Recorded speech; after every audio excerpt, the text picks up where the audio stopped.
Chapter 38. And the word of the Lord came unto me, saying, Son of man, set thy face against Gog, the land of Magog, the chief prince of Meshech and Tubal, and prophesy against him, and say, Thus saith the Lord God, Behold, I am against thee, O Gog, the chief prince of Meshech and Tubal. And I will turn thee back, and put hooks into thy jaws, and I will bring thee forth and all thine army, horses and horsemen, all of them clothed with all sorts of armour, even a great company with bucklers and shields, all of them handling swords, Persia, Ethiopia, and Libya with them, all of them with shield and helmet, Gomer and all his bands, the house of Togarmah of the north quarters and all his bands, and many people with thee. Be thou prepared, and prepare thyself, thou, and all thy company that are assembled unto thee, and be thou a guard unto them. After many days thou shalt be visited. In the latter years thou shalt come into the land that is brought back from the sword, and is gathered out of many people against the mountains of Israel, which have been always waste, but it is brought forth out of the nations, and they shall dwell safely, all of them.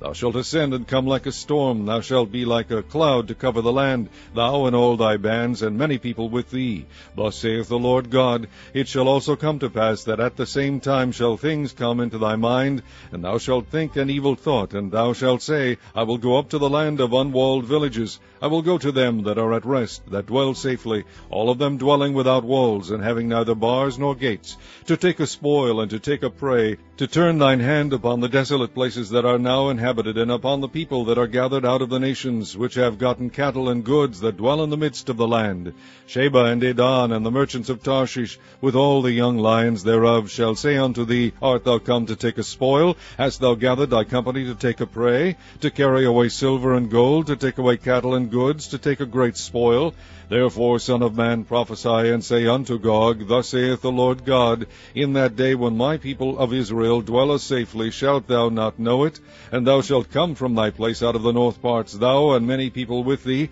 all of them riding upon horses, a great company and a mighty army. And thou shalt come up against my people of Israel as a cloud to cover the land. It shall be in the latter days, and I will bring thee against my land, that the heathen may know me, when I shall be sanctified in thee, O Gog, before their eyes. Thus saith the Lord God, Art thou he of whom I have spoken in old time by my servants the prophets of Israel, which prophesied in those days many years that I would bring thee against them? And it shall come to pass at the same time, when Gog shall come against the land of Israel, saith the Lord God, that my fury shall come up in my face. For in my jealousy and in the fire of my wrath have I spoken. Surely in that day there shall be a great shaking in the land of Israel, so that the fishes of the sea and the fowls of the heaven and the beasts of the field and all creeping things that creep upon the earth, and all the men that are upon the face of the earth shall shake at my presence, and the mountains shall be thrown down, and the steep places shall fall, and every wall shall fall to the ground. And I will call for a sword against him throughout all my mountains, saith the Lord God. Every man's sword shall be against his brother, and I will plead against him with pestilence and with blood, and I will rain upon him, and upon his bands, and upon the many people that are with him, an overflowing rain, and great hailstones, fire and brimstone. Thus will I magnify myself, and sanctify myself, and I will be known in the eyes of many nations, and they shall know that I am the Lord.